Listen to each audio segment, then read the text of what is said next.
प्यारी बेटी का नाम डिसिंटा है और ये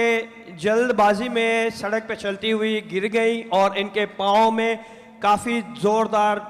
चोट लगी और स्वेल हो गया और इन्हें लगता था कि ये जो तकलीफ है इतनी जल्दी नहीं जाने वाली। इन्होंने जल्दी से खुदा के खादम को फ़ोन किया, पास्टर जी को फ़ोन किया और पास्टर जी ने इनके ऊपर फ़ोन पे दुआ की और आज ये गवाही देने के लिए अपने कदमों पे चल के आपके सामने आई है कि खुदावंद यीशु ने मुझे छू के कामिल तौर पे शिफा दी। इन बच्चों को ना बैठाओ, उधर जाओ, सबको बैठाओ, सबको पीछे बैठाओ।